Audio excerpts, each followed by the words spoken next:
She did everything she was told to do. She still ended up dead in her own backyard while her children watched. Kelly Wilkinson was born into a close-knit family on Queensland's Gold Coast. The third of 4 daughters, she could keep up with the toughest boys, loved motorbikes, and brushed off injuries like they were nothing. But that toughness lived alongside something softer. She loved dressing up, jewelry, and her favorite color was green.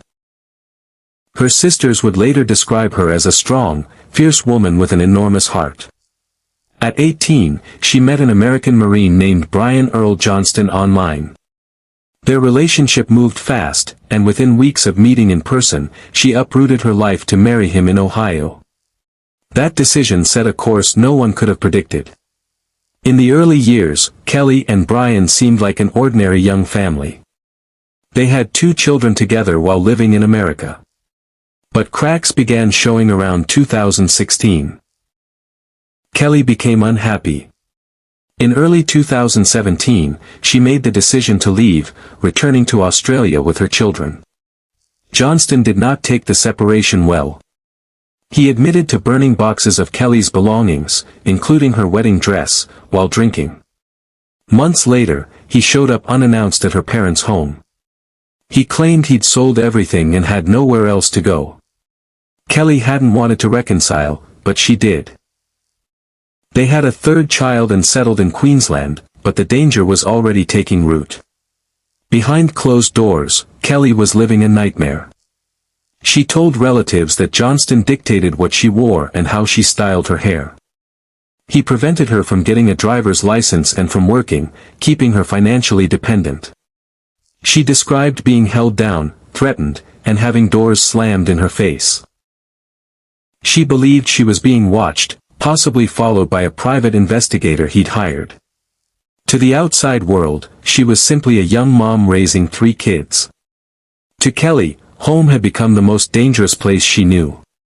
For years, she hid this reality from almost everyone, including her own parents. In early 2021, tragedy struck the Wilkinson family. Kelly's mother, Karen, suffered a sudden fatal brain aneurysm at 55. In the hospital, as the family absorbed the news that Karen wouldn't survive, something shifted in Kelly. In an elevator, she turned to her sister Danielle and told her she wanted someone to know what had been happening in her marriage. She was afraid something might happen to her. That sentence became one of the most haunting pieces of testimony in this case. Over the following weeks, Kelly began opening up to her sisters during conversations after school drop-off, always avoiding text messages because she feared Johnston might see them. Kelly told Danielle about alleged incidents from February 2021 that would later form the basis of 4 separate rape charges against Johnston.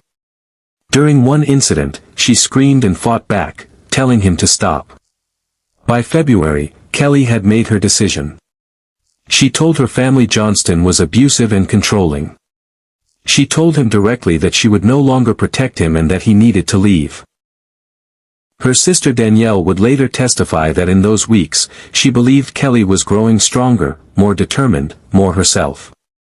What followed was a rapid and increasingly desperate sequence of events that would expose the failures of the system meant to protect her. On March 28, 2021, it was actually Johnston who first contacted police, anticipating Kelly might accuse him. When officers spoke with Kelly, the focus shifted immediately. She was identified as the person at risk. Within days, both the Gold Coast Domestic Violence Prevention Centre and Queensland Police flagged her case as high risk. A temporary protection order was put in place. But when Senior Constable Julian O'Rourke assessed her situation, he rated her only medium risk. He later testified that his tablet couldn't open the PDF containing the high-risk assessment. The information existed but never reached the officer who needed it. A deadly gap appeared. On April 11, 2021, Johnston was formally charged with 4 counts of rape. Given the nature of the charges, he should have been held and brought before a magistrate to argue for bail. Instead, a detective sergeant granted him station bail on the spot. An inquest would later hear this was contrary to the Bail Act. That same day, Kelly went to 2 police stations trying to report further breaches of her protection order. An officer wrote she was cop shopping. The incident was incorrectly logged as a routine street check rather than a domestic violence matter. The mislabeling meant it would never reach officers trained to assess her danger.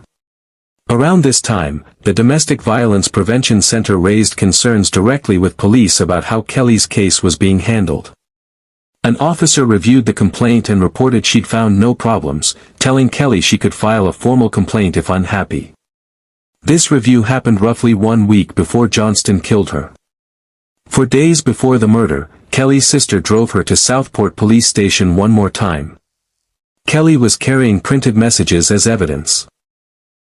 Minutes later, she returned and said the person at the front counter had told her to cool off and give Brian a break. No police record of this visit exists. A final chance slipped away. Kelly had grown so afraid that she and her family created a code phrase. If she ever texted the group chat the words, "I'm considering moving back to Ohio," they would know she was in serious danger. She never got the chance to send it. In the final days, Johnston's behavior escalated. He called Kelly's brother-in-law obsessively, talked about suicide, and asked someone to tell people he'd been a good person. The night before the murder, he told his mother his lawyer warned he might be remanded. He enlisted a coworker to drive him, filled a jerrycan with petrol, and assembled a bag containing duct tape, zip ties, a hatchet-style weapon, and a sedating substance. In the early morning of April 20, 2021, Johnston made his way onto Kelly's property and waited. When she came into the backyard, he attacked, stabbing her roughly 8 times before dousing her in petrol and setting her on fire. Neighbors heard her screaming. Her children were on the property. One ran for help. Neighbors grabbed garden hoses, desperate to put out the flames. It was too late. Kelly died at 27. Johnston caught fire himself, jumped in the pool, fled, and was later found nearby. He pleaded guilty to murder and received life in prison. A coronial inquest later exposed multiple institutional failures. Kelly's family continues fighting for change through the Kelly Wilkinson Foundation.